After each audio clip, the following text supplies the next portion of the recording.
Anatomy, histology, and developmental anomalies of the stomach and duodenum. Gaith Semran 49. Embryology and anatomy of the stomach. The stomach, as a J-shaped dilation of the alimentary canal, is continuous with the esophagus proximally and the duodenum distally. It functions primarily as a reservoir to store large quantities of recently ingested food, therefore allowing intermittent feedings, initiating the digestive process, and releasing its contents in a controlled fashion downstream to accommodate the much smaller capacity of the duodenum. The stomach volume ranges from approximately 30 ml in a neonate to 1.5 to 2 L in adulthood. The stomach is recognizable in the 4th week of gestation as a dilation of the distal foregut, Fig 49.1.1. As the stomach enlarges, the dorsal aspect grows more rapidly than the ventral aspect, therefore forming the greater curvature. Additionally, during the enlargement process the stomach rotates 90 degrees around its longitudinal axis, orienting the greater curvature, the dorsal aspect, to the left and the lesser curvature, ventral aspect, to the right. The combined effects of rotation and ongoing differential growth result in the stomach lying transversely in the mid and left upper abdomen. The rotational events also explain the vagal innervation of the stomach, the right vagus nerve innervating the posterior stomach wall, the primordial right side, and the left vagus nerve innervating the anterior wall, the primordial left side. The final location of the stomach is variable owing in part to its two-point fixation at the esophagogastric and gastroduodenal junctions, allowing for considerable mobility. The esophagogastric junction generally lies to the left of the T10 vertebral body, 1 to 2 cm below the diaphragmatic hiatus. The gastroduodenal junction lies at L1 and generally to the right of the midline in the recumbent fasted individual. The gastroduodenal junction of a distended upright adult may be considerably lower. The left-sided and caudal greater curvature may extend below the umbilicus depending on the degree of distension, position, and gastric peristaltic phase. The greater curvature forms the left lower stomach border, whereas the lesser curvature forms the right upper border. Posteriorly, portions of the pancreas, transverse colon, diaphragm, spleen, and apex of the left kidney and adrenal gland bound the stomach. The posterior wall of the stomach actually comprises the anterior wall of the omental bursa, or lesser peritoneal sac. Anteriorly, the liver bounds the stomach, whereas the inner aspect of the anterior abdominal wall bounds the anterior left lower aspect. The stomach is completely invested by peritoneum, except for a small bare area at the esophagogastric junction. This peritoneum passes as a double layer from the lesser curvature to the liver as the gastrohepatic portion of the lesser omentum and then hangs down from the fundus and greater curvature as the greater omentum, extending to the transverse colon, as the gastrocolic ligament, spleen, as the gastrosplenic ligament, and diaphragm, as the gastrophrenic ligament. The stomach is divided into 4 regions that can be defined by anatomic or histologic landmarks. Fig 49.2.2. Anatomically, the cardia is a small ill-defined area of the stomach immediately adjacent to its junction with the esophagus. This region of the stomach has been the focus of intense investigation. Controversy exists as to the nature, location, extent, and even existence of cardiac mucosa. The fundus projects upward, above the cardia and esophagogastric junction. This dome-shaped area of the stomach is its most superior portion and is in contact above with the left hemidiaphragm and to the left with the spleen. The body, or corpus, which is the largest stomach and duodenum 49 portion of the stomach, is located immediately below and continuous with the fundus. The incisura angularis, a fixed, sharp indentation 2/3 of the distance down the lesser curvature, marks the caudal aspect of the gastric body. Fig. 49.3. The gastric antrum extends from its indistinct border with the body to the junction of the pylorus with the duodenum. These gross anatomic landmarks correspond roughly with the mucosal histology because antral mucosa, pyloric gland mucosa, actually extends from an area on the lesser curvature somewhat above the incisura. The pylorus, pyloric channel, is a tubular structure joining the duodenum to the stomach and contains the palpable circular muscle, namely the pyloric sphincter. The pylorus is somewhat mobile owing to its enclosure between the peritoneum of the greater and lesser omentum, but is generally located 2 cm to the right of midline at L1. Corresponding motor and secretory functions of these regions of the stomach are discussed in detail in chapters 50 and 51. Vascular supply and drainage. Lymphatic drainage. The arterial blood supply to the stomach is derived from branches of the celiac artery, common hepatic, left gastric, and splenic arteries that form 2 arterial arcades situated along the lesser curvature and the lower 2/3 of the greater curvature. The lesser curvature is supplied from above by the left gastric artery and from below by the right gastric artery, a branch of the common hepatic artery or gastroduodenal artery, which is a branch of the common hepatic artery. The greater curvature below the fundus is supplied from above by the left gastroepiploic artery, a branch of the splenic artery, and from below by the right gastroepiploic artery, a branch of the gastroduodenal artery. The right and left gastroepiploic arteries usually terminate by anastomosing, therefore completing the greater curvature arterial arcade. Occasionally they end without anastomosis. The arterial supply to the gastric fundus and left upper aspect of the greater curvature is via the short gastric arteries, which arise from the splenic artery. The venous drainage of the stomach generally accompanies the arterial supply, emptying into the portal vein or one of its tributaries, the splenic or superior mesenteric veins. The left and right gastric veins drain the lesser curvature of the stomach. The left gastric vein is also known as the coronary vein. The right and left gastroepiploic veins drain the inferior aspect and a portion of the greater curvature of the stomach.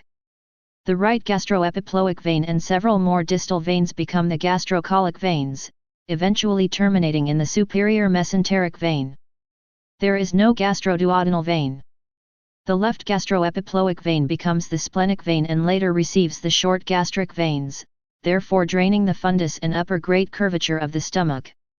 Most of the lymphatic drainage of the stomach eventually reaches the celiac nodes after passing through intermediary lymph nodes.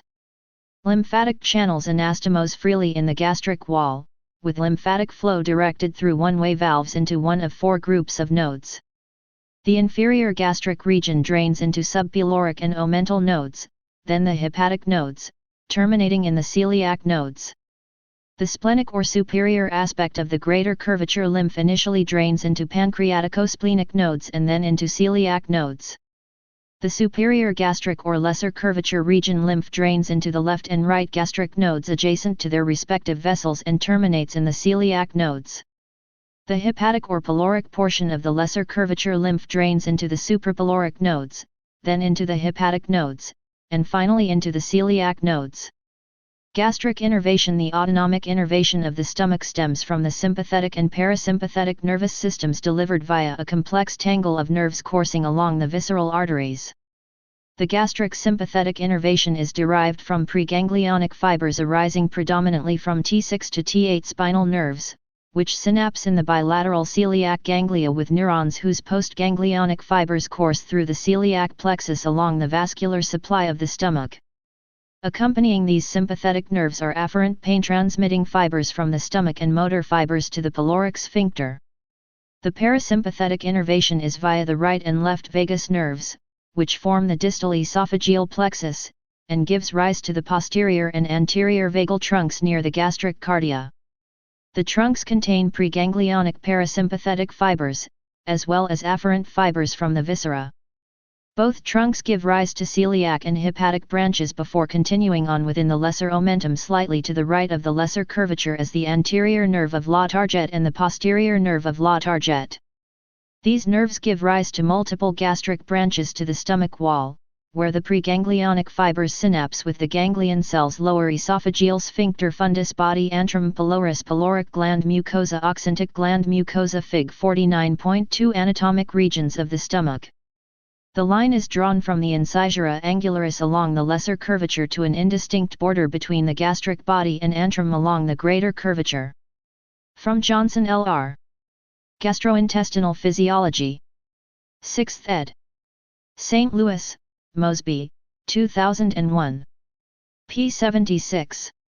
Fig 49.3 Film from an UGIS demonstrating the incisura angularis, arrow, on the distal lesser curvature. Courtesy James W. Weaver, M.D. Chapter 49 Anatomy, Histology, and Developmental Anomalies of the Stomach and Duodenum 723-49 in the submucosal, Meissner's, and myenteric, Auerbach's, plexuses.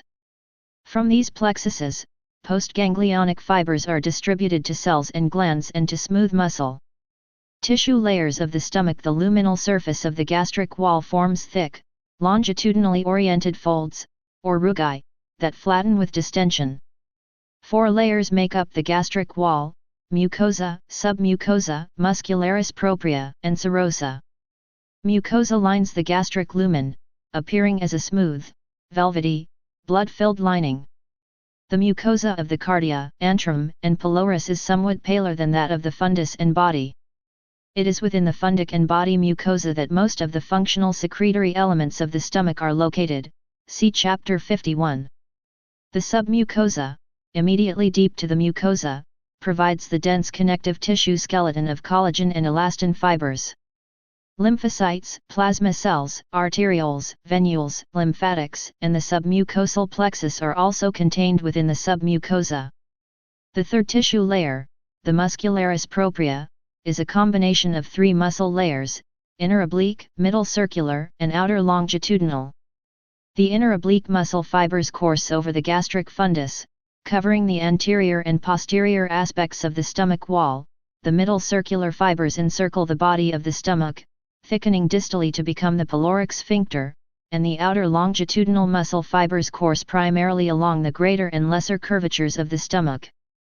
The final layer of the stomach is the transparent serosa, a continuation of the visceral peritoneum. Microscopic anatomy. The gastric mucosal surface is composed primarily of a simple layer of columnar epithelial cells 20 to 40 μm in height. These surface mucus cells, Fig 49.4, which are similar throughout the stomach, contain basally located nuclei, prominent Golgi stacks, and dense cytoplasm with especially apically located, dense, mucin-containing membrane-bound granules. The cells secrete mucus in granules that are released via exocytosis, apical expulsion, and cell exfoliation.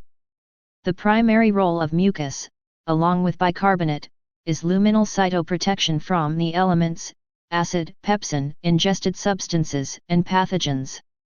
Cellular renewal time for a gastric surface mucus cell is approximately 3 days. The surface epithelial lining is invaginated by gastric pits, or foveolae, that provide the gastric glands access to the gastric lumen, with a ratio of 1 pit to 4 or 5 gastric glands.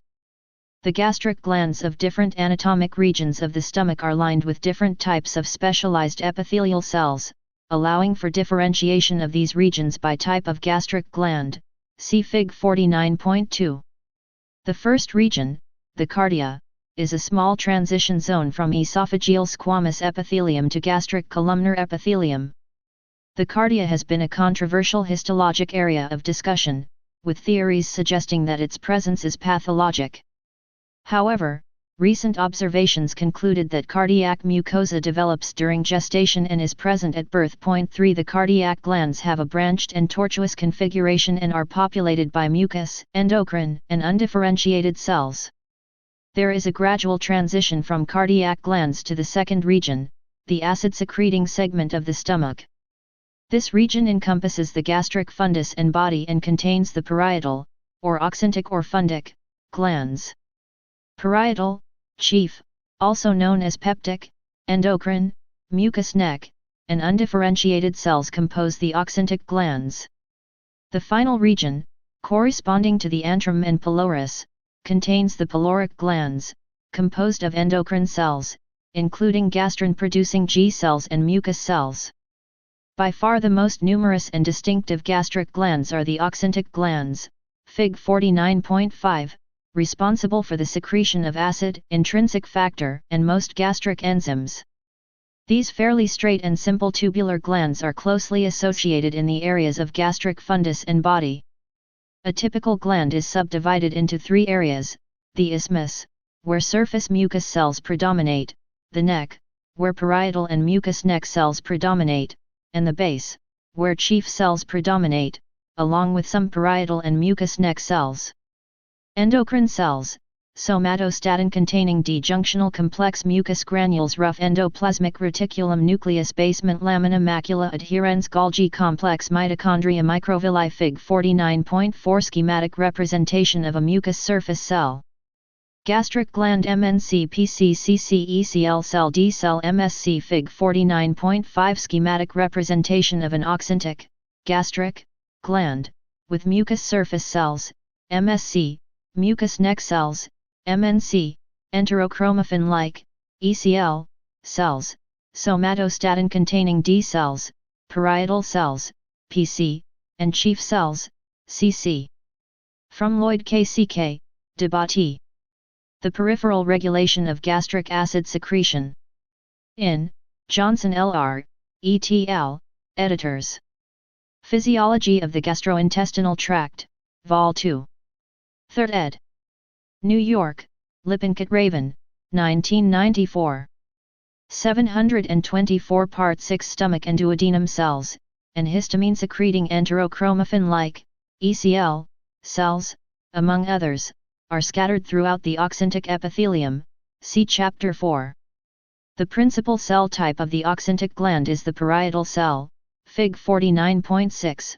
Responsible for the oxyntic mucosal secretion of 3 × 104 hydrogen ions per second, at a final hydrochloric acid, HCl, concentration of approximately 150 mol/L. Parietal cells bulge into the lumina of the oxyntic glands and, as the primary hydrogen secretors, have ultrastructural characteristics different from other gastric cells, large mitochondria, microvilli lacking in glycocalyx, and a cytoplasmic canaliculi system in contact with the lumen.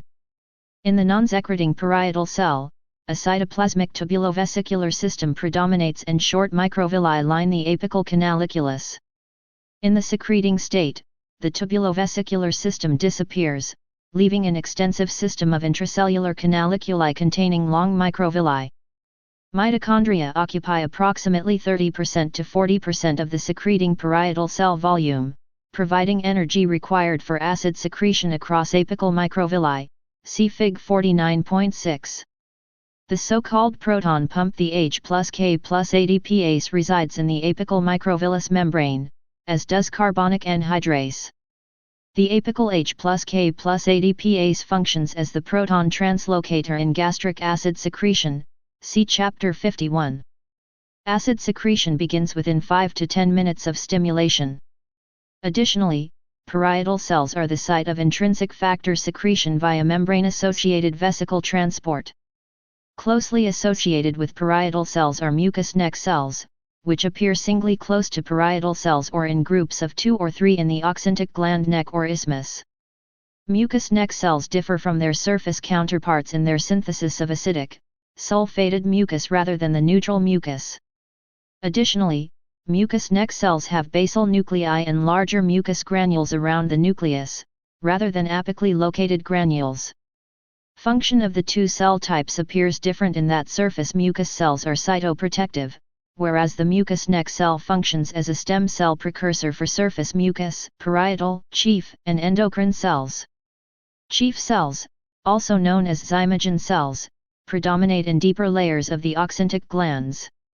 These pyramid-shaped cells play a role in synthesis and secretion of pepsinogens I and II. The cytoplasm of chief cells has prominent basophilic staining owing to abundant ribosomes. These ribosomes are either free in the cytoplasm or in association with an extensive endoplasmic reticulum system. Zymogen granules lie in the apical cytoplasm. Their contents are released into the gastric lumen following fusion of the limiting membrane of the granule with the luminal membrane. Once in the lumen, pepsinogens are converted to pepsin. A variety of endocrine, or enteroendocrine, cells are scattered among the cells of the oxyntic glands, see Chapter 4. These cells vary in location, being either open or closed relative to the gastric lumen. Open endocrine cells have apical membranes containing receptors. These open cells discharge their contents by basilar exocytosis into the bloodstream, therefore exerting an endocrine effect. The closed endocrine cells contain several processes that terminate near its target cells, constituting the so-called paracrine effect. The oxyntic gland model of the closed cell is the D cell, which secretes somatostatin via long processes reaching ECL, parietal, and chief cells. Enteroendocrine cell types have also been classified by their granular staining with silver or chromium. Those cells containing granules that reduce silver without pretreatment are called argentophan cells. Argentophan cells that stain with potassium dichromate are enterochromophane, EC, cells. Most ECS contain serotonin. Cells with granules staining with silver only in the presence of a reducing agent are called argyrophilic, or ECL, cells. Located primarily in the oxyntic glands, ECL cells are the only enteroendocrine cells containing histamine. The final region of the stomach encompasses the antrum and pylorus and contains extensively coiled antral glands composed of endocrine and epithelial cells. The epithelial cells are predominantly mucus cells, as well as pepsin ogen 2 secreting mucus neck cells. Although also small in number, gastrin secreting, G, cells play a vital physiologic role and are the prototype of the open enteroendocrine cell. These cells, which occur either singly or in small clusters in the mid to deep sections of antral glands, Fig. 49.7a, contain a basilar cytoplasm densely packed with gastrin-containing secretory granules, see Fig. 49.7b. Gastrin release is stimulated by gastric distension, vagal stimulation, dietary amino acids and peptides, with rapid appearance of the hormone into the bloodstream in the postprandial period, see Chapter 51. The apical or luminal surface of the G cell is narrowed into small microvilli thought to contain receptors responsible for aminotubulosvesicles mitochondria secretory canaliculus microvilli nucleus AB Fig. 49.6 parietal cell. A. Electron photomicrograph. B. Schematic representation. From Johnson L.R. Gastrointestinal Physiology. 6th ed.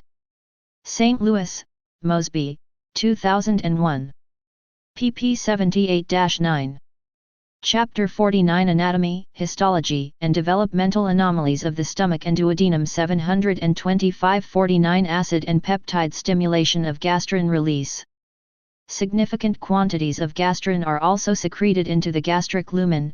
Gastrin is a known gastric growth and differentiation factor, mediated through upregulation of heparin-binding epidermal-like growth factor, HBEGF, in gastric parietal cells. 4,5 antral enteroendocrine D cells, found in close association with G cells, manufacture somatostatin, a potent inhibitor of gastrin secretion. The D cells are also present in small numbers in oxyntic glands. Somatostatin is thought to inhibit acid secretion through paracrine, direct action on ECL and perhaps parietal cells, or indirect action on G cells, or endocrine effects, direct action on parietal cells. See Chapter 51 for more details. Immediately deep to the basement membrane of the gastric mucosa epithelial layer lies the lamina propria, which contains a variety of leukocytes, polymorphonuclear leukocytes, plasma cells, lymphocytes, eosinophils, mast cells, fibroblasts, and endocrine-like cells. A few lymphatic channels course through the lamina propria. Additionally, the mucosal capillary plexus lies in the lamina propria and forms a venula plexus, which communicates with the venules in the muscularis mucosa. These venules eventually empty into veins of the submucosa.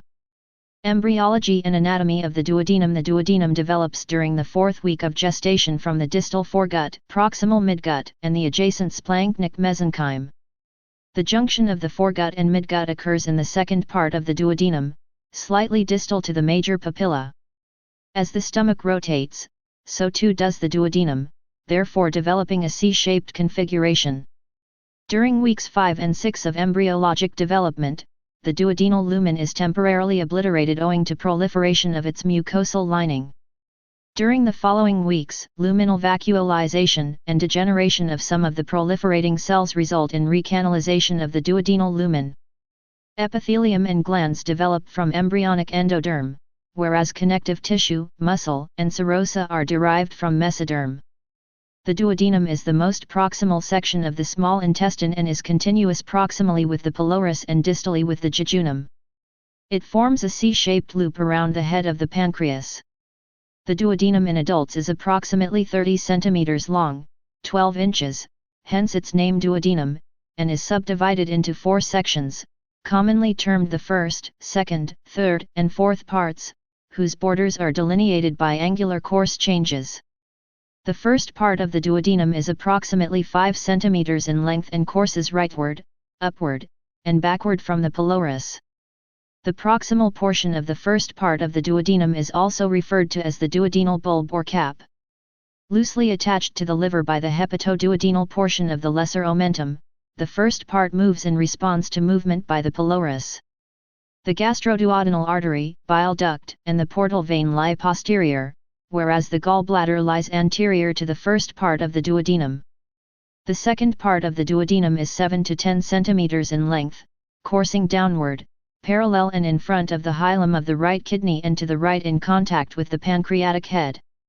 Slightly inferior to the midpoint of the second part of the duodenum on the posteromedial wall, the nipple-like major duodenal papilla marks the location of the ampulla of Fata, through which the pancreaticobiliary ducts empty into the duodenum. On the same wall, 2 cm proximal to the major papilla, there may be a minor duodenal papilla that forms the opening for the accessory pancreatic duct. The third part of the duodenum is approximately 10 cm in length and courses transversely from right to left, crossing the midline anterior to the inferior vena cava, spine, and aorta. The superior mesenteric artery and vein course anterior to the third part of the duodenum, generally to the right of midline. The fourth and final section of the duodenum is 5 cm long and courses upward to the left of the aorta to reach the inferior border of the pancreas. The junction between the duodenum and the jejunum, duodenojejunal flexure, is fixed posteriorly by the ligament of Treitz. The duodenal wall is composed of outer longitudinal and inner circular muscle layers. As is the case with the remainder of the small intestine, the luminal surface is lined with mucosa, forming circular folds known as the plicae-circulars or valvuli connivents. An exception to this is the duodenal bulb, distinguished radiographically and endoscopically by its smooth, featureless mucosa. The first few centimeters of the duodenum are shrouded by anterior and posterior elements of the peritoneum. The remainder of the duodenum lies posterior to the peritoneum and thus is retroperitoneal. AB junctional complex desmosome secretory granules rough endoplasmic reticulum mitochondria desmosome microvilli Fig 49.7 gastrin, G, cell. A. Scattered G cells, pink, are evident in pyloric glands on this photomicrograph. Immunoperoxidase stain. B. Schematic. 726 Part 6 Stomach and duodenum vascular supply and drainage. Lymphatic drainage. The arterial supply to the duodenum is rich and based on its embryonic origin, in that branches of the celiac trunk, as derived from foregut, supply the proximal duodenum, whereas the distal duodenum, as derived from midgut, is supplied by branches of the superior mesenteric artery. From the celiac trunk arises the common hepatic artery, from which arises the gastroduodenal artery. The gastroduodenal artery, in turn, branches into the superior pancreaticoduodenal artery, which gives off anterior and posterior branches to the duodenum. These branches anastomose with analogous anterior and posterior branches of the inferior pancreaticoduodenal artery, a branch of the superior mesenteric artery. The venous drainage corresponds to the arterial supply, with the superior pancreaticoduodenal veins coursing between the duodenum and pancreatic head to enter the portal vein. Likewise, the inferior pancreaticoduodenal veins empty into either a jejunal vein or directly into the superior mesenteric vein. The duodenal lymphatic drainage also corresponds to the vascular supply. Small anterior and posterior duodenal lymph channels drain into the pancreaticoduodenal nodes. From these nodes, lymph drains superiorly into the hepatic nodes or inferiorly into superior mesenteric nodes located at the origin of the superior mesenteric artery. Duodenal innervation. As in the case in the stomach, duodenal innervation is provided by the sympathetic and parasympathetic nervous systems. The preganglionic sympathetic nerves course through the celiac and superior mesenteric ganglia, with postganglionic neurons entering the duodenal intramural plexuses. Afferent fibers accompany the sympathetic neurons, primarily carrying fibers for visceral pain sensation. Parasympathetic fibers, supplied by the hepatic branch of the anterior vagus nerve and the mesenteric nerves, synapse with Meissner's and Auerbach's plexuses in the duodenal wall.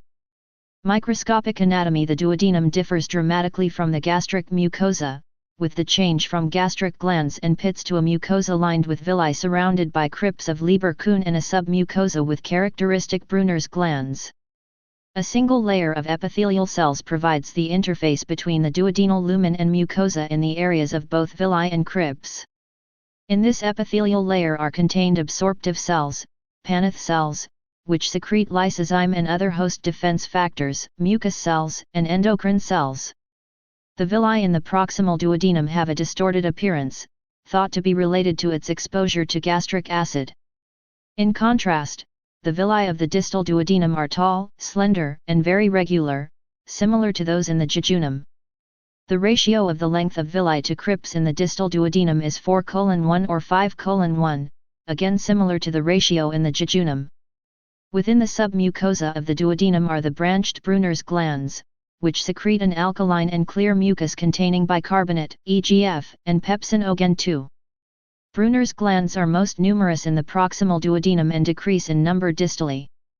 Rather than emptying into the duodenum through their own duct system, they empty into the duodenum through adjacent intestinal glands. Congenital anomalies of the stomach and duodenum. The congenital anomalies of the stomach and duodenum are summarized in Table 49.1. Congenital anomalies of the stomach are among the least frequently encountered malformations of the GI tract. These lesions may present during the neonatal period or later in life, depending on the degree of gastric outlet obstruction. Gastric atresia. Gastric atresias generally occur in the antrum or pylorus in one of three forms: complete segmental defect bridged by a remnant of a fibrous cord, or a membrane, also called a web, diaphragm, or septum. These lesions are uncommon, with a reported incidence of 1 to 3 per 100,000. Membranes comprise the majority. Membranes consist of gastric mucosa, muscularis mucosa, and submucosa. In contrast, the fibrous cord generally lacks mucosal elements but contains normal serosal and muscular layers. Membranes may be complete, totally obstructive, or incomplete, perforate. For the sake of clarity, incomplete gastric membranes, which are by definition not atresias, are also considered here. Pathogenesis. The cause of these lesions remains unknown, but the timing of a contrary developmental event may determine the type of atresia. For example, if there is fusion of redundant endoderm before 8 weeks gestation, before muscle layer development, then discontinuity of gastric wall musculature would result in a segmental defect with or without a fibrous cord. On the other hand, if redundancy occurs after 8 weeks gestation, when muscle layers are complete, a simple membrane develops. An alternative mechanism, focal ischemia at a critical time in development, has been proposed. Finally, failure of recanalization of the gastric lumen following temporary obstruction from mucosal proliferation has been suggested as a cause, but this is not a viable explanation because obstruction or recanalization does not occur in the stomach, unlike the esophagus and duodenum. 0.6 Total epithelial detachment of gastric mucosa, associated with alpha-6 beta-4 integrin expression deficiency at the junction of epithelial cells and lamina propria, has been noted in a child with pyloric atresia. 0.7 Genetic factors are also important. In addition to a familial form, autosomal recessive, gastric atresia is also associated with Down syndrome and junctional epidermolysis bullosa, JEB. In the case of epidermolysis bullosa pyloric atresia obstructive uropathy association, mutations in the alpha-6 and beta-4 integrin subunits of the hemidesmosome have been noted. 8,9 JEB, discussed in Chapter 25, is also known as the JEB pyloric atresia syndrome. 10 Other associated anomalies are intestinal malrotation, atrial septal defect, absent gallbladder, tracheoesophageal fistula, vaginal atresia, and absent extrahepatic portal vein. 11 In addition, gastric atresia may be associated with multiple intestinal atresias and immunodeficiency. 12 Clinical features and diagnosis in proximal GI obstruction. Polyhydramnios is commonly noted during pregnancy. Newborn infants with any variant of gastric atresia have signs of gastric outlet obstruction, including onset of forceful, non-bilious emesis following the first feeding. There may be drooling and respiratory distress. The abdomen is generally scaphoid unless gastric distension is present. When diagnosis is delayed, severe metabolic alkalosis, volume depletion, and shock occur. Prolonged gastric distension may result in gastric perforation. Abdominal radiographs demonstrate gaseous distension of the stomach and a gasless intestine. Upper GI contrast study shows complete obstruction of the stomach, generally at the level of the antrum or pylorus. The type of lesion, e.g., a membrane, can be determined only via surgical exploration. In the usual case of incomplete antral and pyloric membranes, the age of presentation depends on the degree of obstruction. Symptoms may therefore develop at any age from infancy to adulthood.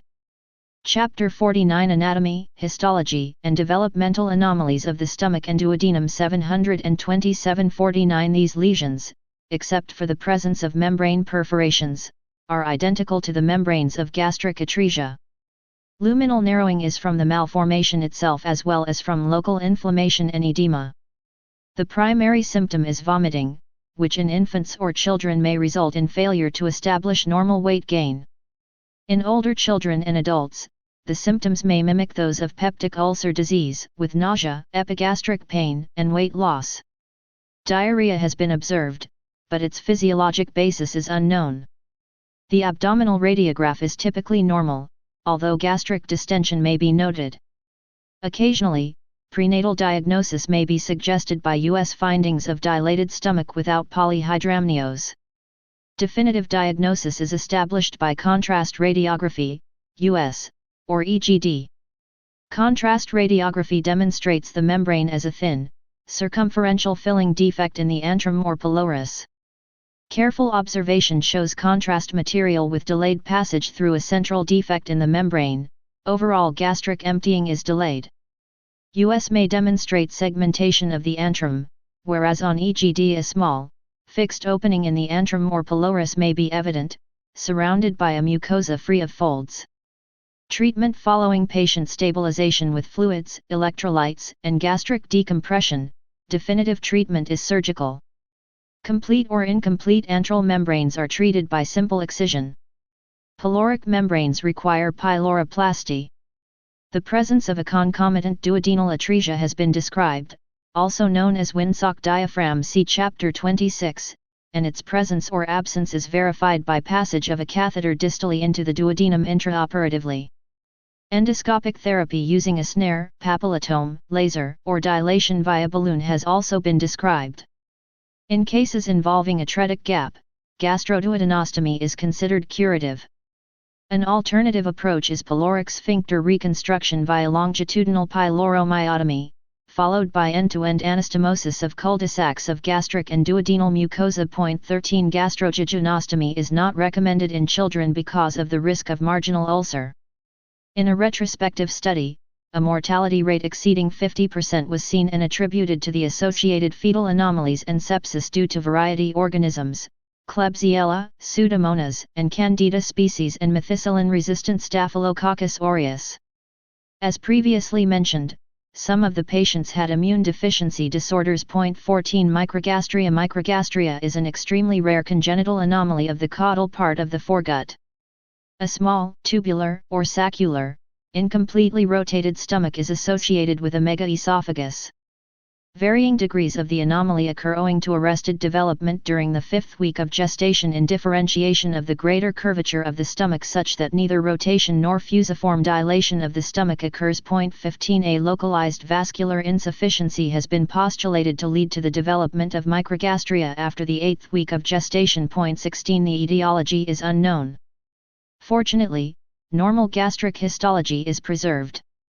Microgastria may occur as an isolated anomaly but more commonly in association with other anomalies: duodenal atresia, non-rotation of the midgut, ileal duplication, hiatal hernia, asplenia, partial situs inversus, or renal, upper limb, microgastria limb reduction anomaly, cardiac, pulmonary, skeletal, or spinal. In isolation, microgastria is not lethal, but other associated anomalies may be. It has been suggested that microgastria in association table 49.1 anomalies of the stomach and duodenum anomaly incidence age at presentation symptoms and signs treatment stomach gastric, enteral, or pyloric atresia 3/100,000, when combined with Webb's infancy non-bilious emesis gastroduodenostomy, gastrojejunostomy pyloric or enteral membrane, Webb, as above any age failure to thrive, emesis incision or excision, pyloroplasty microgastria rare infancy emesis, malnutrition continuous. Drip feedings or jejunal reservoir pouch gastric diverticulum rare any age usually asymptomatic usually unnecessary gastric duplication rare, male-female, 1:2 any age abdominal mass, emesis, hematemesis, peritonitis if ruptured excision or partial gastrectomy gastric teratoma rare any age upper abdominal mass resection gastric volvulus rare any age emesis, refusal to feed reduction of volvulus, anterior gastropexy pyloric stenosis, infantile hypertrophic and adult forms, USA, 3/1000, range, 1-8/1000 in various regions, male-female. 4:1 Infancy non-bilious emesis pyloromyotomy congenital absence of the pylorus rare childhood, adulthood dyspepsia, if symptomatic usually unnecessary duodenum duodenal atresia or stenosis 1/20,000 newborn bilious emesis, upper abdominal distension duodenojejunostomy or gastrojejunostomy annular pancreas, see also chapter 55, 1/10,000 any age bilious emesis, failure to thrive duodenojejunostomy duodenal duplication cyst. Rare any age GI bleeding, pain excision malrotation and midgut volvulus, also see chapters 27 and 98, rare any age bilious emesis, upper abdominal distension reduction, division of bands, possibly resection 728 part 6 stomach and duodenum with limb reduction defects and central nervous system anomalies has a genetic basis, with an autosomal recessive pattern of inheritance. 17 chromosome analysis is normal. Clinical features and diagnosis: the infant typically presents with postprandial vomiting and malnutrition. There may also be diarrhea, a result of rapid gastric emptying, and dumping syndrome. Respiratory symptoms, including respiratory distress at birth and stridor, as well as recurrent pulmonary infections, have been reported. Anemia due to iron deficiency may occur because decreased gastric acid secretion may preclude adequate iron absorption. Cobalamin, vitamin B12, deficiency may follow hyposecretion of intrinsic factor. Prenatal US may detect a small stomach and polyhydramnios. Contrast radiography shows the megaesophagus and tubular or small stomach. The lower esophageal sphincter is poorly defined, and esophagogastric reflux is usually severe. Treatment: the medical management of microgastria includes frequent small volume feedings or continuous drip feedings into the stomach. An alternative is nocturnal drip feedings via jejunostomy to supplement oral intake. Surgical creation of a double lumen Roux-en-Y pouch anastomosed to the greater curvature of the stomach has been described.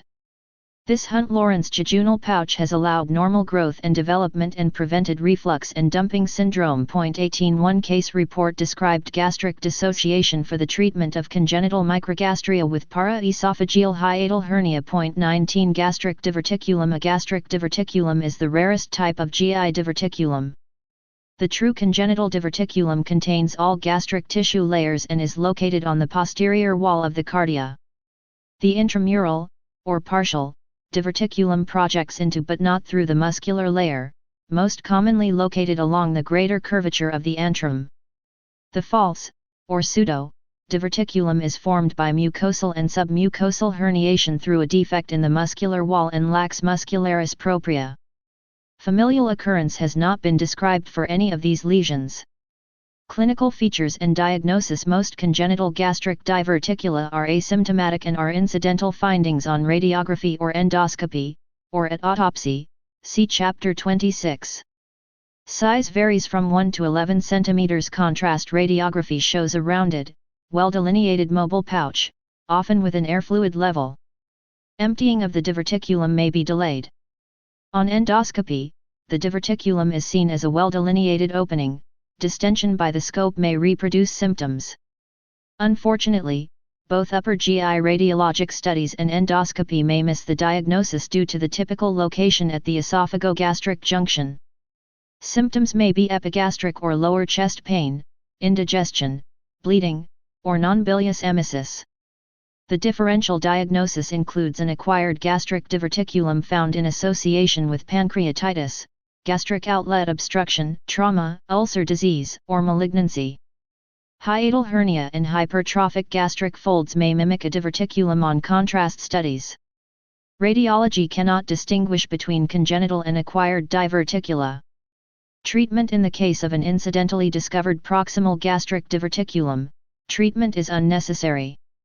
If symptoms are thought to be consistent with the diagnosis, the diverticulum may be amputated or invaginated.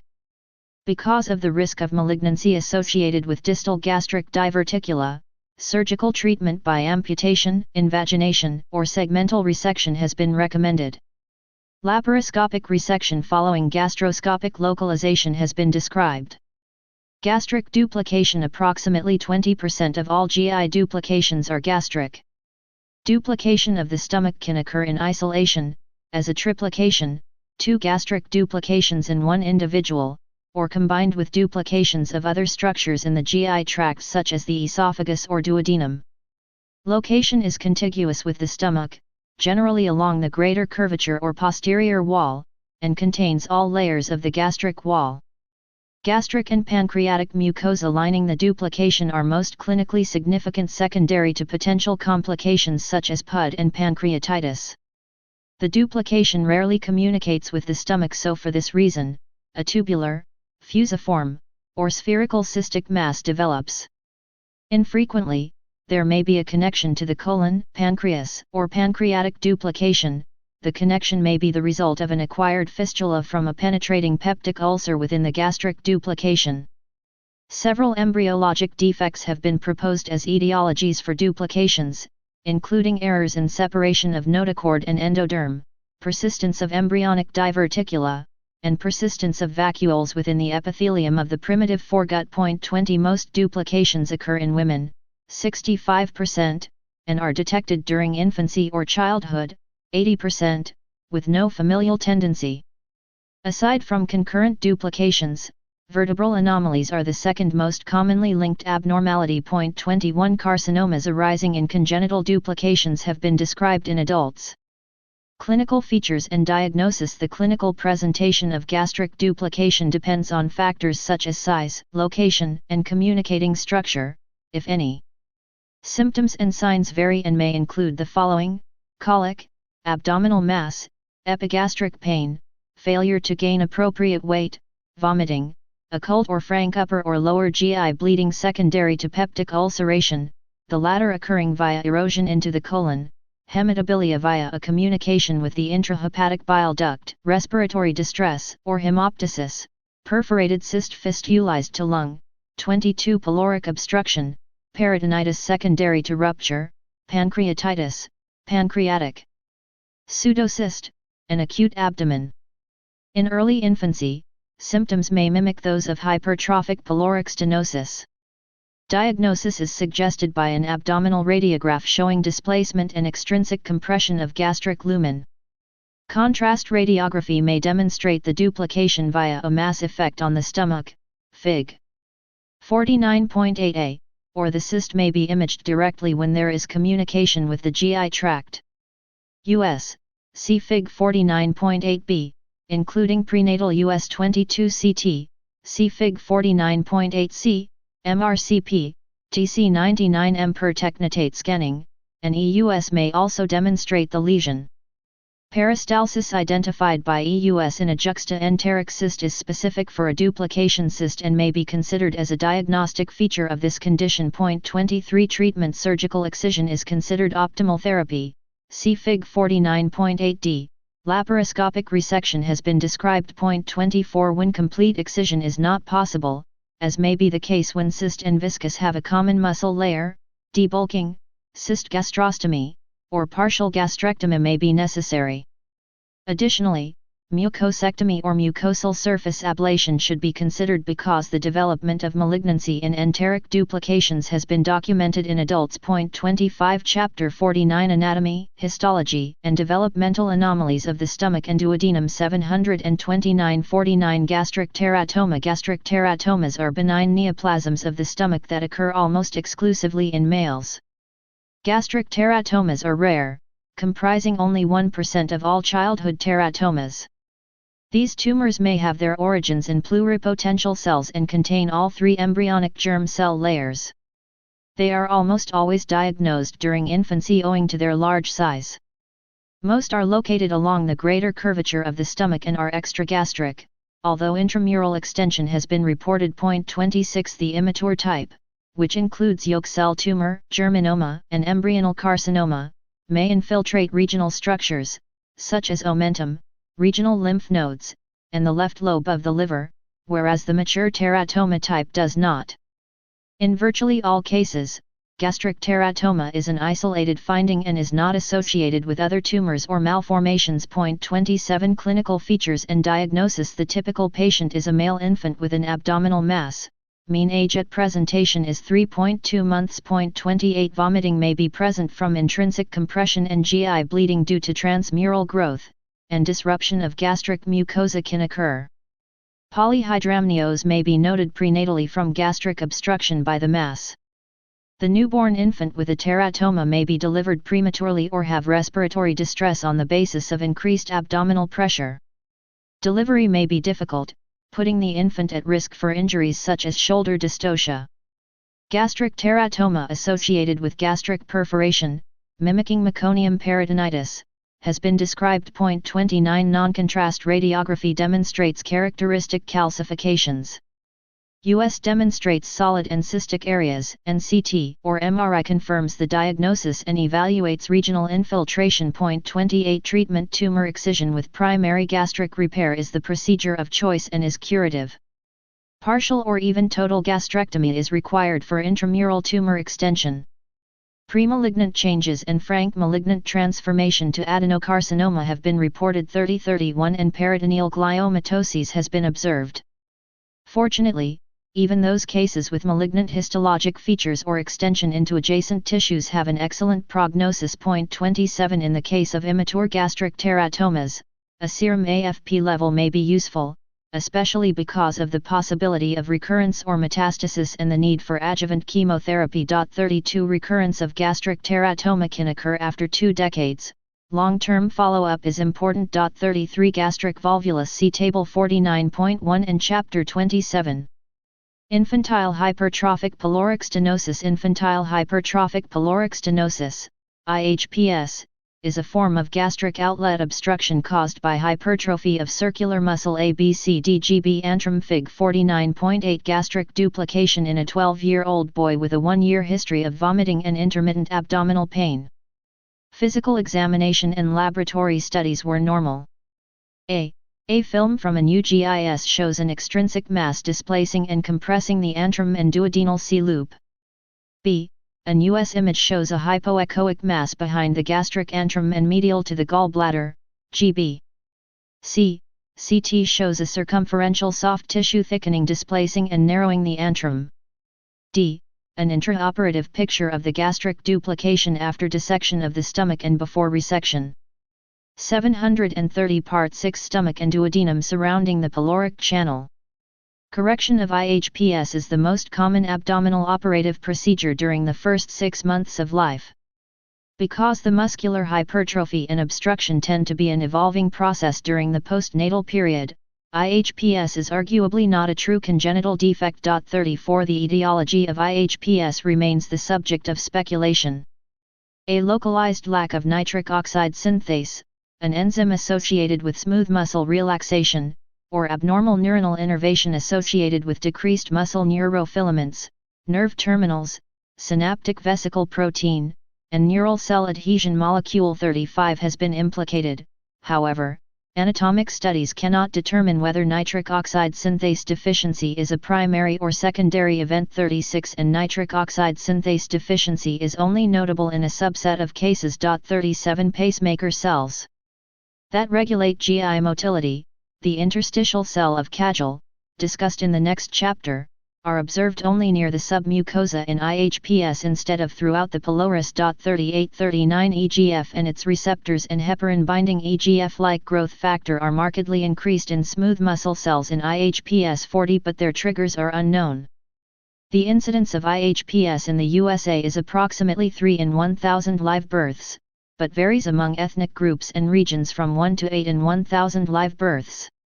Incidence is highest among whites, especially Northern Europeans, whereas incidence is lower among African Americans and lowest among Asians. Males outnumber females by 4:1 or 5:1. Familial clustering of IHPS is widely recognized, with autosomal dominant forms reported. 41 Approximately 50% of identical twins are affected, leading credence to the roles of both genetic and environmental factors.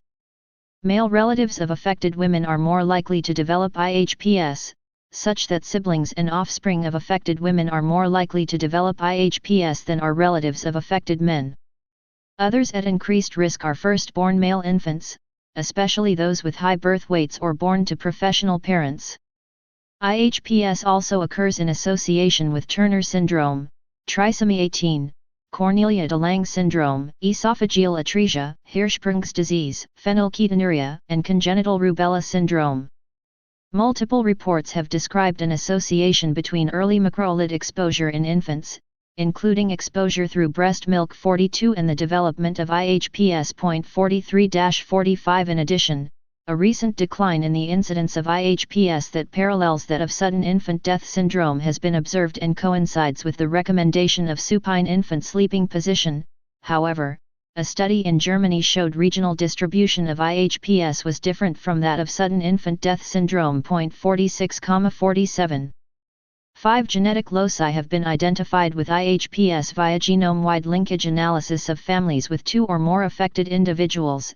The gene for nitric oxidase synthetase, NOS1 on chromosome locus 12q24.2-24.31, 2 loci, IHPS2, 16p12p13, and IHPS5, 16q24.3, associated with autosomal dominant forms of the disease, IHPS3, 11q14q22, and IHPS4, XQ23q24. 48 A genome-wide association study was performed on 1,001 Danish patients with IHPS and 2,401 healthy controls. 2 genes, MBNL1 and NKX2-5, were identified and then replicated in other cohort studies. 49 Clinical features and diagnosis. Infants with IHPS are typically asymptomatic until 3 to 4 weeks of age, although a small number may present as early as the first week of life. Initially, infants present with mild spitting, which progresses to projectile vomiting following feedings. Vomiting may be so forceful as to exit through the nostrils, as well as the mouth. Emesis may contain coffee ground material or small amounts of frank blood, but is rarely bilious. Early in the course, the infant remains hungry following vomiting episodes but, with time, loses interest in feeding and may present wasted and severely volume depleted. Decreased urinary and stool output accompanies volume depletion. Marked metabolic alkalosis develops secondary to chloride loss in the vomitus. Infants may be misdiagnosed with formula allergy or gastroesophageal reflux. On physical examination, the infant with IHPS may appear wasted and volume depleted, but the extent is variable and related to severity and duration of symptoms. The classic physical signs are a palpable pyloric mass and visible peristaltic waves. The palpable olive is most easily felt in a wasted patient, immediately following emesis or aspiration of the stomach.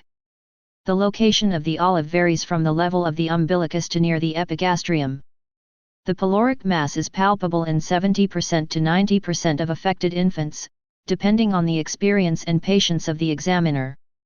Emptying the stomach by nasogastric tube placement and palpation of the stomach with the infant in the prone position may enhance detection.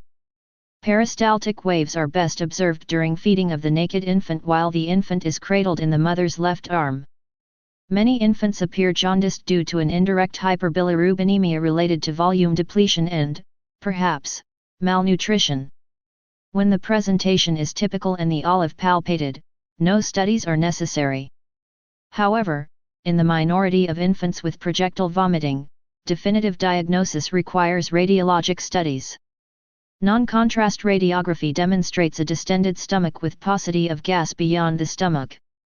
Diagnosis is confirmed by use of the pylorus, which has supplanted contrast radiography as the diagnostic study of choice for IHPS.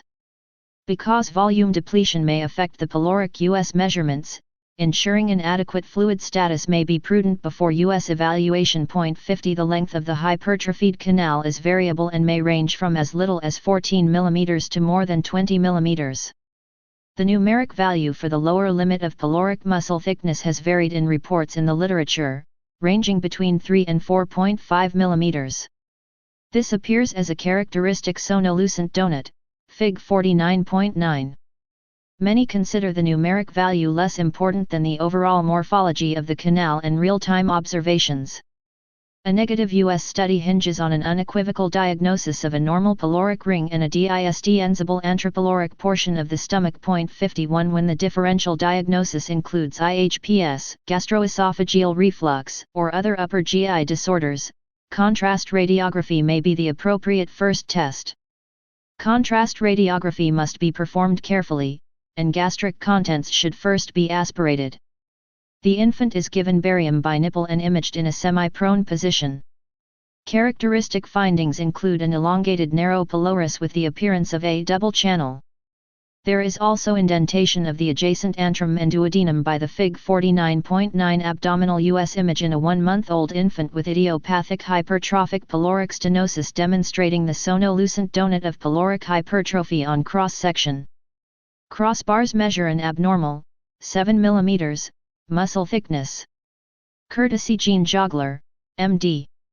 Chapter 49 Anatomy, Histology, and Developmental Anomalies of the Stomach and Duodenum 731-49 Pyloric mass, producing the so-called shoulders, Fig 49.10. The most common abnormality that mimics IHPS is pylorospasm.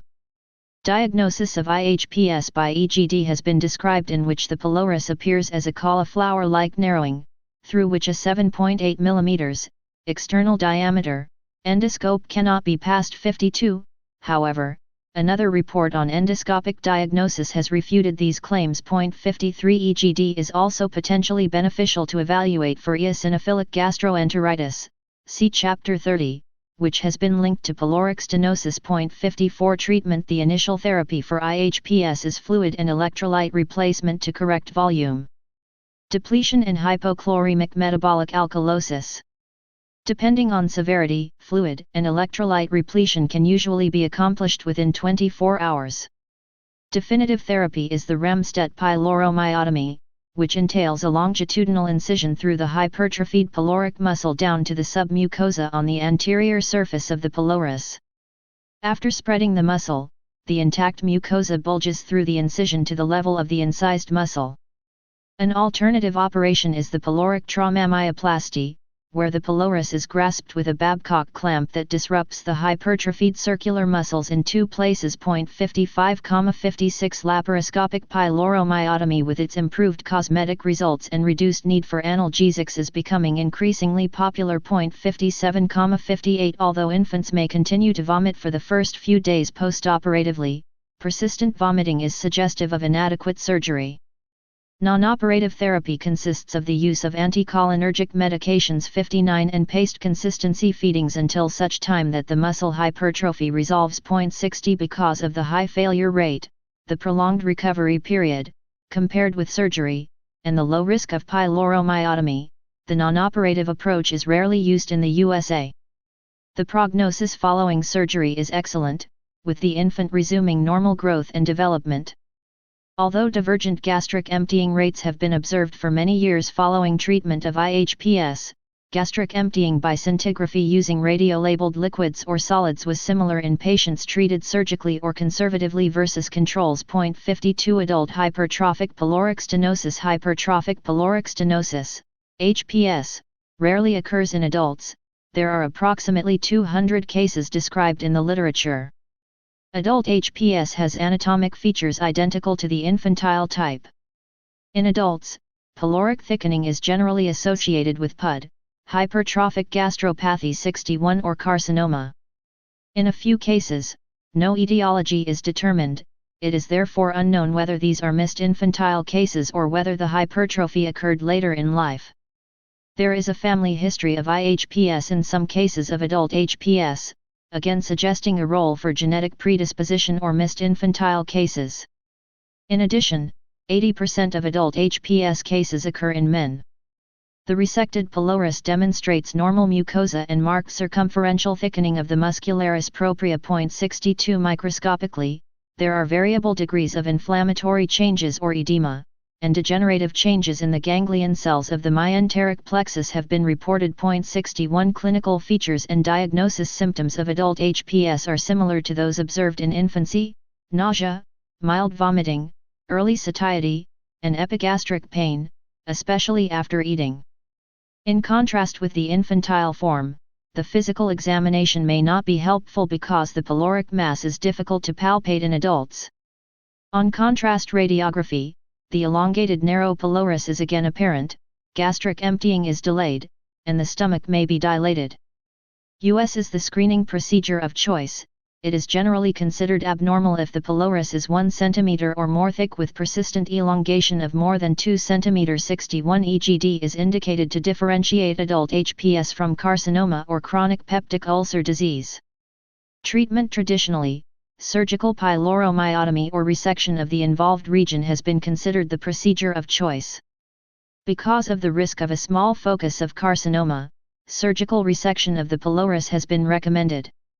Endoscopic balloon dilation has also been efficacious in the management of adult HPS, but an 80% post-procedure recurrence rate within the first 6 months has been reported. 63 Palliation of pyloric stenosis caused by gastric cancer using an endoscopically placed stent has been described. 64 Congenital absence of the pylorus. In this very rare anomaly, the pylorus is closed off like a sac and the ostium of the gastric outlet is in an abnormal location along the incisura angularis of the lesser curvature. See Table 49.1. Duodenal atresia and stenosis. Duodenal atresia and stenosis are congenital defects characterized by complete and partial obstruction of the duodenum, respectively. Atresias occur in various anatomic configurations including a blind-ending pouch with no connection to the distal duodenum, least common, a pouch with a fibrous cord connecting to the distal duodenum, or a complete membrane obstructing the lumen, most common. Perforate membranes are also a cause of duodenal stenosis. All of these lesions occur with greatest frequency near the ampulla of Fata, with most lesions, 80%, occurring distal to this landmark. The overall incidence of the three anomalies combined is approximately 1 per 200,000 live births, with a slight predilection for girls. The etiology of these lesions may relate to failure to recanalize the duodenal lumen by vacuolization at 8 to 10 weeks gestation. This is distinct from atresia or stenosis of the jejunum and ileum, which are caused by vascular accidents in utero. 65 Duodenal stenosis has been observed in Fig 49.10 film from an UGIS in a 1-month-old infant with idiopathic hypertrophic pyloric stenosis, demonstrating an elongated pylorus and antral and duodenal shoulders secondary to a mass effect. Courtesy Marcia Pritchard, M.D. 732 Part 6 Stomach and duodenum sonic hedgehog, SHH, mutant mice, therefore adding to our understanding that mutations in signaling pathways may play a role in this malformation. 66 In 2 series of more than 100 cases 67,68 more than 50% of affected patients had associated congenital defects including pancreatic defects, intestinal malrotation with congenital bands, esophageal atresia, Meckel's diverticulum, imperforate anus, congenital heart disease, central nervous system lesions, renal anomalies, and, rarely, biliary tract anomalies. Trisomy 21 is strongly associated with duodenal atresia/stenosis/web in that anywhere from 25% to more than 50% of cases occur in infants and children with this chromosomal anomaly. Familial association is rare, although isolated case reports suggest a possible genetic association. 41,69 A report of father and son with periampullary obstruction due to duodenal stenosis and annular pancreas, in the father, and segmental duodenal atresia, in the son, serves as a reminder that with increased survival of affected infants, a genetic basis may be realized in the future. 70 Clinical features and diagnosis. The diagnosis of duodenal atresia may be suspected prenatally when U.S. demonstrates gastric and proximal duodenal dilation and polyhydramnios. Polyhydramnios is present in 33% to 50% of cases of duodenal atresia.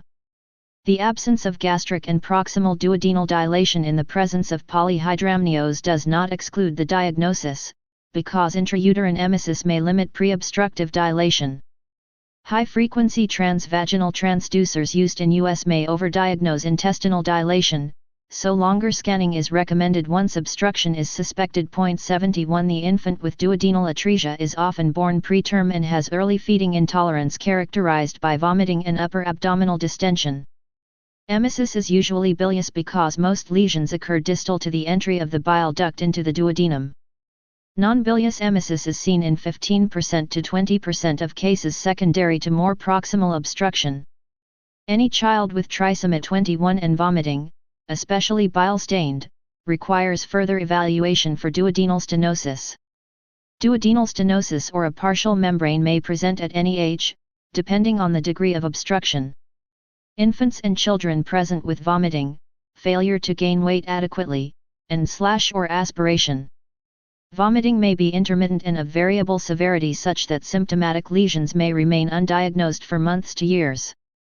Occasionally, diagnosis is delayed until adulthood. Non-contrast radiographs of the infant with duodenal obstruction classically demonstrate the presence of air in the stomach and in the first portion of the duodenum. The double bubble sign, Fig 49.11. The absence of air beyond the second bubble should be interpreted as probable duodenal atresia. Contrast radiography is generally effective in demonstrating atresias, stenosis, membranes, and other anomalies resulting in external compression of the duodenum, Fig 49.12. In addition, normal or abnormal rotation and fixation of the bowel can be assessed. The ampullary sphincter has been noted to be incompetent in some cases. Reflux of contrast medium through the ampulla poses risks of developing cholangitis and pancreatitis. Occasionally, upper endoscopy is useful in diagnosing or defining a duodenal stenosis or membrane. Treatment: a newborn infant suspected of duodenal obstruction should have a nasogastric tube placed for decompression, and fluid and electrolyte abnormalities should be corrected. The surgical approach in the past was duodenojejunectomy, but duodenodduodenostomy is now preferred. 68 The operation has evolved from a side-to-side anastomosis to a proximal transverse to distal longitudinal, diamond-shaped, anastomosis. Associated malrotation is corrected with a LAD procedure. A catheter is passed into the distal duodenum to investigate for a second obstruction, which occurs in approximately 3% of cases. Membranes may be excised without anastomosis if the membrane was an isolated finding. Balloon dilation has been described for membranous duodenal stenosis. 72,73 Endoscopic laser resection of membranes has been reported. Unfortunately, subsequent scar formation has resulted in stenosis and the need for surgery. 74 Complications that can plague patients months to years following primary repair include motility problems, megaduodenum, gastroesophageal reflux unresponsive to medications, gastropathy, adhesions, and PUD. 68 A recent study showed that the proximal and distal segments in duodenal atresia differ in the neural cells, musculature, and distribution of the interstitial cells of Cajal, which may contribute to the onset of postoperative duodenal dysmotility. 75 Fig 49.11 Anteroposterior and lateral noncontrast films of an infant with duodenal atresia demonstrate the double bubble sign. Courtesy Marcia Pritchard, MD. BDCA Fig 49.12 Film from an UGIS in an infant with a duodenal membrane/web demonstrates dilatation, A, from the pylorus, B, to the third portion of the duodenum proximal to the webbed segment of duodenum, without contrast, C, and a normal caliber fourth portion of the duodenum, D. Courtesy Corgun Coral, MD. Chapter 49 Anatomy, Histology, and Developmental Anomalies of the Stomach and Duodenum 733-49 Approximately 12% of patients required revision or another intra-abdominal surgery over a 30-year follow-up period. 76 teenagers have presented with choledochal cyst. 67 Megaduodenum proximal to the obstruction, with abnormal peristalsis, is a common long-term issue, but most patients are asymptomatic. For symptomatic patients with megaduodenum, bowel plication may be indicated. 77 Annular pancreas. Annular pancreas is an unusual congenital malformation characterized by a thin ring of pancreatic tissue, most often encircling the second portion of the duodenum, contributing in variable degrees to obstruction. See Chapter 55. The lesion may present in the neonatal period, in childhood or adulthood. It is the most common congenital anomaly of the pancreas presenting in children. Some cases remain asymptomatic and are discovered as an incidental finding during ERCP or at autopsy. The anomalous tissue is histologically normal and contains a moderately sized pancreatic duct. The pancreatic tissue may penetrate the muscularis of the duodenal wall or remain distinct from the duodenum. Several hypotheses exist regarding embryologic origin of annular pancreas. Evidence appears to favor Letko's 1910 hypothesis that the ventral pancreatic onloga becomes fixed to the duodenal wall before rotation during the 5th week of gestation. With subsequent growth and fusion of the dorsal and ventral onlogan, a partial, 75%, or complete, 25%, ring of pancreatic tissue is formed. 6 The incidence of the disorder is approximately 1 in 100,000 live births, but this figure does not account for cases found during adulthood, during ERCP, when it is usually noted as an incidental finding, or at autopsy. The true incidence may be as high as 1 per 250 live births. In infancy, the incidence is equal in male and female infants, whereas in adulthood, men outnumber women by 2:1. Infant and childhood cases are associated with other congenital anomalies in an estimated 40% to 70% of cases, including trisomy 21, duodenal atresia, cardiac defects, anorectal malformations, Meckel's diverticulum, tracheoesophageal fistula, malrotation, genitourinary malformation, and situs inversus.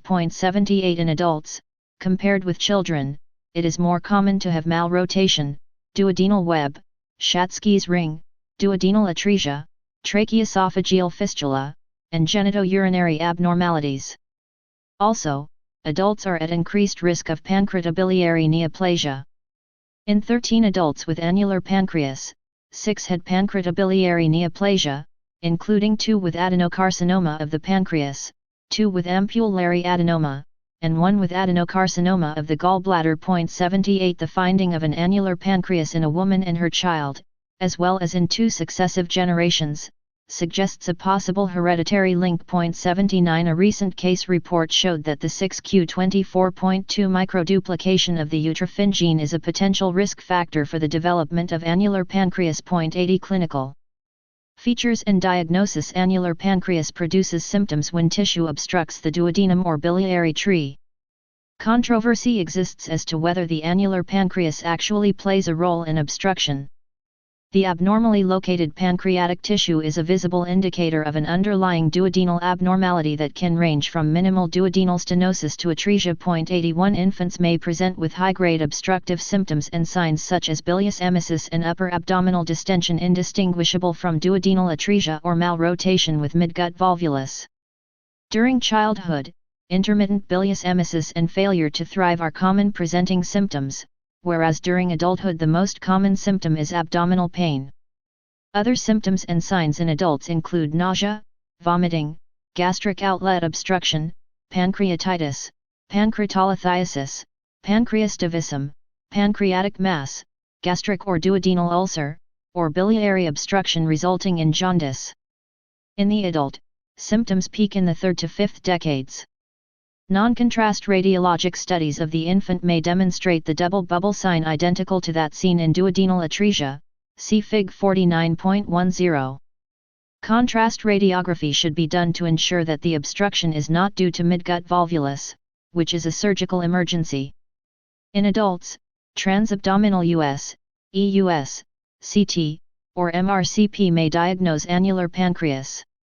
ERCP may demonstrate ductular structures consistent with annular pancreas, but in some cases it may not be technically feasible owing to duodenal obstruction proximal to the major ampulla.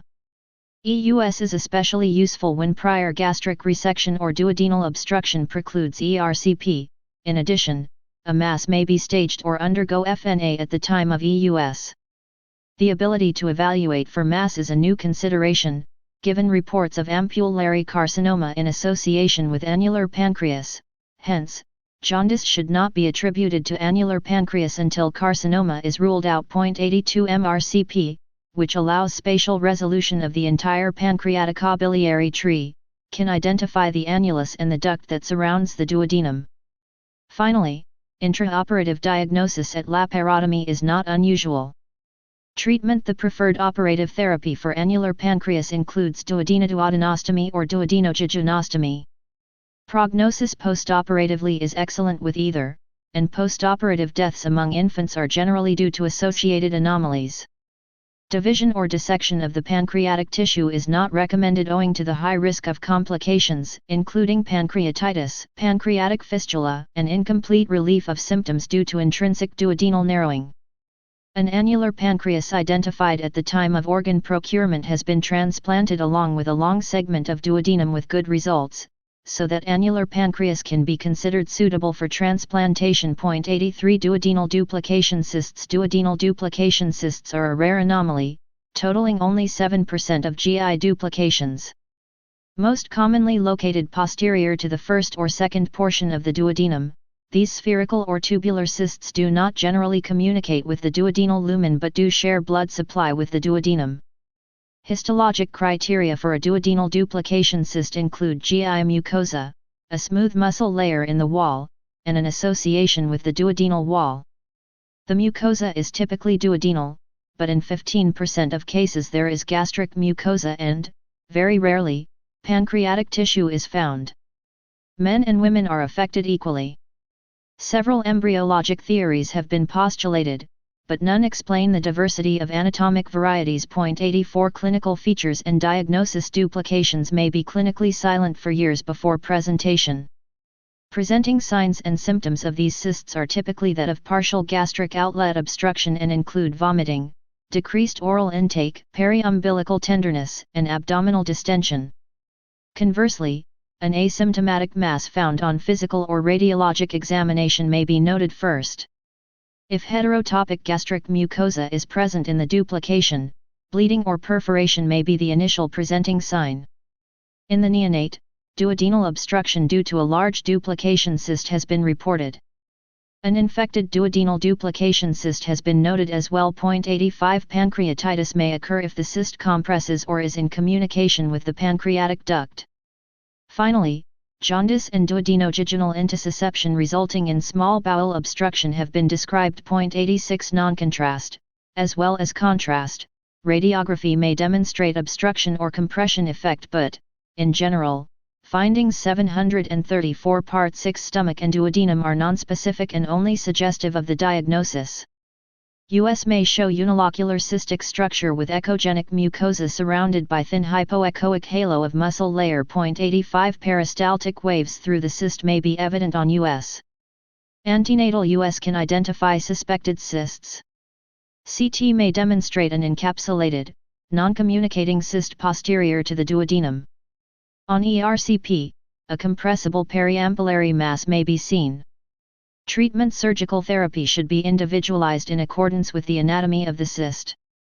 Because of potential complications, early neonatal resection, even for asymptomatic cysts, has been advocated. 87 Operations that have been performed include local excision and cyst jejunostomy.